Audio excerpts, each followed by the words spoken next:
नीतीश कुमार मुख्यमंत्री बने अरुण जेटली के कारण, ये कहा जा सकता है। और नीतीश कुमार अरुण जेटली के इन एहसानों को आज भी मानते हैं, उनके प्रति जो सम्मान दिखाते हैं, यह बड़ी बात है, बड़प्पन है उनका। नमस्कार, मैं तेज प्रताप और आप देख रहे हैं स्वत समाचार। अभी हम बात करने वाले हैं भाजपा के कद्दावर नेता अरुण जेटली के बारे में। अरुण जेटली जिन्होंने बिहार में लालू यादव के किले को, अवैध किले को, कहा जाता था कि लालू यादव को हराना मुश्किल है, उस किले को ढहाने का काम किया था। ऐसा चक्रव्यूह रचा कि लालू यादव उससे अभी तक नहीं उबर पाए हैं। इन्हीं चीज़ों को लेकर हम बातचीत करेंगे। मेरे साथ हैं वरिष्ठ पत्रकार कृष्णकांत ओझा जी। सर, सबसे स्वागत है आपका। नमस्कार। तो जी, लालू का चक्रव्यूह जो अवैध किला माना जाता था उस दरमियान, उसको अरुण जेटली ने कैसे ढहा था? अरुण जेटली एक अधिवक्ता थे जी, एक बड़े नेता थे, एक अच्छे संगठनकर्ता थे जी, और सबसे बड़ी जो बात है वह राजनीतिक योजनाकार भी थे, स्ट्रेटजिस्ट जिसको कह सकते हैं, रणनीतिकार भी थे। आज उनकी जयंती है। जयंती के अवसर पर मैं भी उन्हें श्रद्धांजलि अर्पित करता हूं। बड़े नेता थे, सुलझे हुए नेता थे।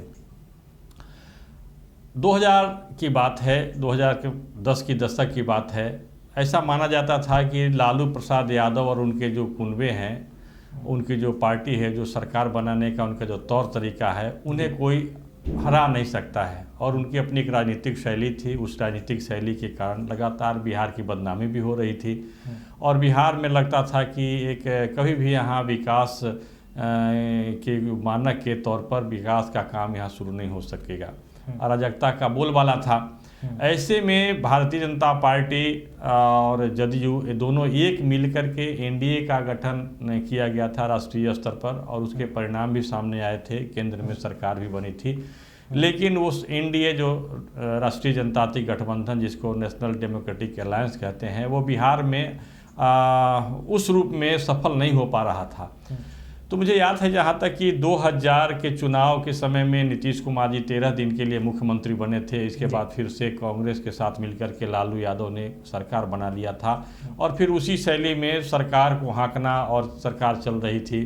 जेल से में जाना और जेल से बाहर निकल कर के जेल में से ही रिमोट कंट्रोल से सरकार चलाना, मतलब किसी न किसी रूप में लालू यादव की जो शैली थी, राजनीतिक शैली थी, जो अराजकता की शैली थी, वो चल रही थी। और इसके जवाब देने के लिए कहीं न कहीं ऐसा लग रहा था कि जनता को जागरूक करना और उन्हें चुनाव में हराना आवश्यक था। 2005 की बात मैं कर रहा हूँ, उस समय मैं दैनिक जागरण में काम करता था। 2005 के चुनाव को लेकर के अरुण जेटली की गतिविधि यहाँ 2004 के नवंबर से ही शुरू हो गई थी। दिसंबर में यहाँ आ करके उन्होंने बहुत ज़्यादा समय देना शुरू कर दिया था। उस समय एक पत्रकार था, संजोग से भारतीय जनता पार्टी को भी देखने की जिम्मेदारी मेरी थी। और जब 2005 के चुनाव की घोषणा हो गई तो उस समय में मैं चला गया था चुनाव डेस्क पर। हमारे बहुत सारे लोग थे, तो इस दरमियान चुनाव डेस्क पर रहने के कारण मुझे चुनाव की खबर के बारे में तफ्तीश करने के लिए, जाने के लिए, लोगों से बातचीत करने के लिए जाना पड़ता था पार्टी के कार्यालयों में। तो अचानक एक दिन अरुण जेटली जी से हमारी मुलाकात हुई, हमारे परिचय भी हुए। और उस दरमियान एक यहाँ संगठन है विश्व संवाद केंद्र। विश्व संवाद केंद्र पूरे बिहार के स्तर पर एक सर्वेक्षण का काम करा रहा था। उसमें विश्व संवाद केंद्र से चूँकि मैं भी जुड़ा था, तो उस काम में मैं भी किसी न किसी रूप में था। और मूल रूप से उस काम को कर रहे थे संजीव कुमार, जो इस समय के प्रभारी थे।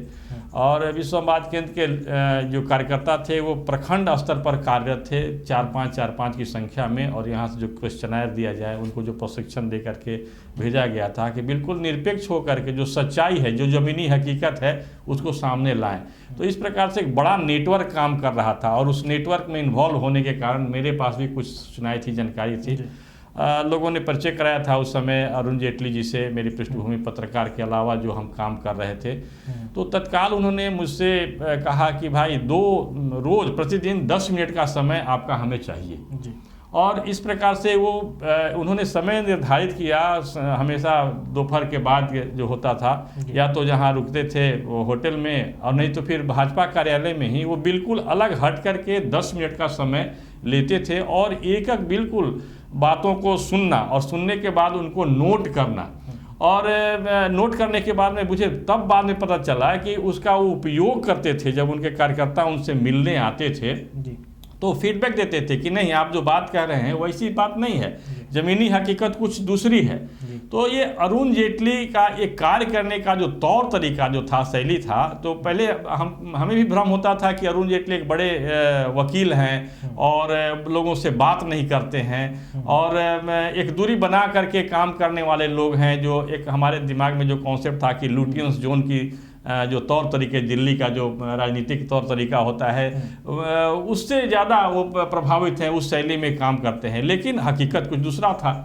तो इस प्रकार से हम जब देखेंगे कि उस समय जो 2005 के चुनाव में जो चौंकाने वाला जो परिणाम हुआ था, उसमें उसके योजनाकार कहीं ना कहीं अरुण जेटली थे और उनके पास उस समय नीतीश कुमार भी कभी कभी भारतीय जनता पार्टी कार्यालय में भी आते थे, या शरद यादव को भी कभी हमने देखा था कि उनके पास आकर के बात कर रहे हों।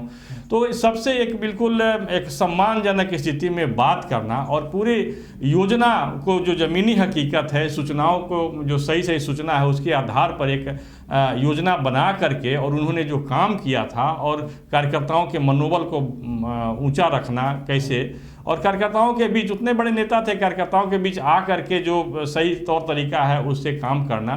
तो ये 2005 में जो तिलिस्म जो टूटा था लालू यादव का, कि ऐसा लोग समझते थे कि लालू यादव को हराना असंभव है बिहार के अंदर में, लेकिन लालू यादव हारे और हारने के बाद भी उनका जो नेटवर्क था, उनका जो कुनबा भी धीरे धीरे करके बिखरा। और इसके पीछे ये जो योजनाकार जो थे, सबसे प्रमुख जो व्यक्ति थे वो अरुण जेटली थे। और उस समय के जो भारतीय जनता पार्टी का जो नेतृत्व था, उस नेतृत्व को भी समझाना, हमको याद है कि जब नीतीश कुमार को मुख्यमंत्री के तौर पर आगे करने की बात हुई थी, तो उस समय के प्रदेश अध्यक्ष जो थे इस बात को स्वीकार नहीं कर पा रहे थे। तो अरुण जेटली उनके साथ बैठ करके और बिल्कुल समझाना, तार्किक तरीके से समझा करके उनको सहर्ष तैयार करना, ताकि वो विरोधी न बन जाए, और साथ में उनकी ऊर्जा को ले करके और पूरे अभियान को चलाना। और उसका जो परिणाम आया सबके सामने है कि नीतीश कुमार एक मुख्यमंत्री के तौर पर स्थापित हुए, भारतीय जनता पार्टी की सरकार बनी, और जो पहला जो 2005 से लेकर 10 की जो सरकार है उसमें अच्छे काम भी हुए, बहुत अच्छे काम हुए। सड़कों की जो स्थिति थी, खराब स्थिति थी, लॉ एंड ऑर्डर की जो बात है, और जिसमें अभयानंद को जोड़ करके नीतीश कुमार ने जो स्पिरिट ट्रायल की जो बात कही थी, वो सब कुछ हुआ। बाद के कालखंडों में धीरे धीरे करके उसमें शिथिलता भी आई, और इसको लेकर के नीतीश कुमार की सरकार की भर्त्सना भी हो रही है, होती रही है। लेकिन जो स्थिति में जो बदलाव हुआ, उसके लिए जो बिहार के जो को फिर से, बिहार के व्यवस्था को फिर से पटरी पर लाना, विकास को पटरी पर लाना, या लोगों को कानून व्यवस्था में जो विश्वास दिलाना, इसके पीछे अरुण जेटली का की जो रणनीति थी, जो राजनीतिक योजना थी, वह प्रमुख थी। और वो उनकी शैली थी कि बिल्कुल सच्चाई कहीं भी मिल जाए। एक छोटे से, उस समय मेरी बहुत महत्वपूर्ण पद पर मैं नहीं था, एक सामान्य पत्रकार था, और पत्रकार को भी उन्होंने दिखाई पड़ा कि एक पत्रकार के पास एक अच्छी जानकारी है तो उसको सिस्टमेटिकली ले। इसके बाद भी मैं बहुत ज़्यादा उनसे मिला नहीं, मिलना जुलना ज़्यादा नहीं हुआ, एक संजोग ही है। लेकिन एक जगह मिले तो पहचान जाए, पहचान करके फिर ये बिल्कुल करीब बुलाना, और कैसे हैं, कैसे हो, क्या चल रहा है।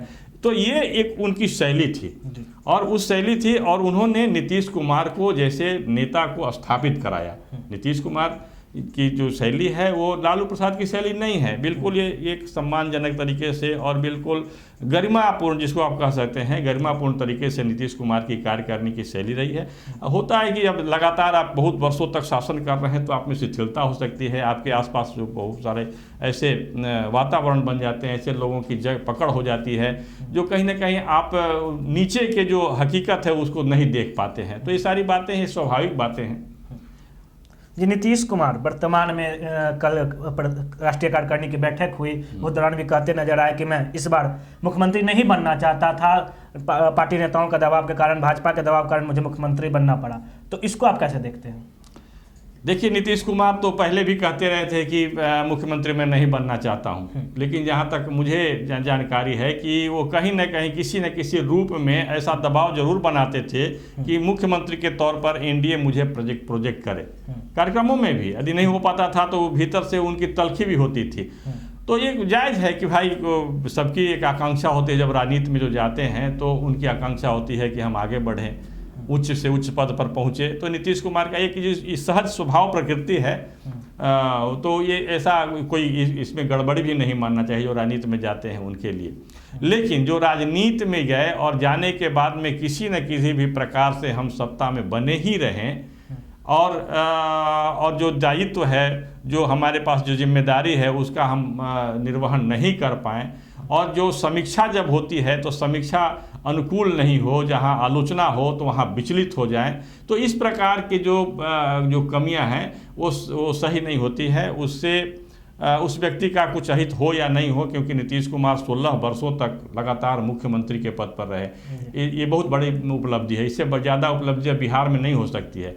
लेकिन आप उपलब्धि के साथ साथ आप इतिहास में किस रूप में आपका आकलन होगा, इसकी भी आप चिंता आपको करनी चाहिए, क्योंकि जितना मिलना था उतना मिल गया, आप तो मुख्यमंत्री बन गए, लेकिन आपके पहले कार्यकाल के बाद दूसरे कार्यकाल में कुछ वर्षों तक, लेकिन इसके बाद लगातार ह्रास हो रहा है, तो इसकी चिंता तो उन्हें करनी चाहिए थी। बल्कि जब वो उनके जो कार्य करने की क्षमता में कमी आ रही है, लोगों का विश्वास डगमगा रहा है, तो उसके पूर्व ही ऐसे इतने ऊंचाई पर गए हुए व्यक्ति को अपना पद छोड़ देना चाहिए था, एक सम्मानजनक तरीके से, ताकि एक दिखाई पड़े, एक उदाहरण बन पा सकें कि तो नीतीश कुमार को इस प्रकार से भी सोचना चाहिए। यदि हम नहीं कर पा रहे हैं, नहीं कर पाने के पीछे कई कारण होते हैं। एक कारण यह होता है कि आपके पास उस प्रकार के सांगठनिक ढांचा नहीं है, उस प्रकार आपके बाद जो उस प्रकार के नए नए व्यक्तियों को आपने लाया नहीं, कुछ लाए भी तो वो बिल्कुल अलग हटते चले गए। तो नीतीश को कोई भी व्यक्ति है, उसके काम करने की क्षमता है, उसका एक उम्र है, एक उम्र के बाद में वो काम नहीं कर पाता है, या उसके प्रति लोगों का आकर्षण नहीं होता है, वो लोगों की आकांक्षाएं पूर्ण नहीं कर पाने की क्षमता होती है उनमें। तो ऐसे समय में एक बनना चाहिए कि हम ऐसा नहीं हो लालू प्रसाद जी के कारण की तरह कि हमारे बाद हमारा बेटा, नीतीश जी का तो बेटा भी नहीं, इस मामले में वो अलग हैं, वंशवाद की बात जो करते हैं कि हमारे बाद हमारा बेटा हो, हमारे बाद बेटा के बाद हमारा पोता हो, जैसा कांग्रेस के लोगों ने किया, जैसा राजद के लोगों ने किया, जैसा सपा में दिखाई पड़ता है। तो ये जो समाजवादी जो पूरा जो कुनबा है उसमें नीतीश कुमार अलग दिखाई पड़ते हैं। लेकिन अभी के समय में जो बिहार की जो आकांक्षा है, उन आकांक्षाओं को नीतीश कुमार पूर्ण करते दिखाई नहीं पड़ते हैं।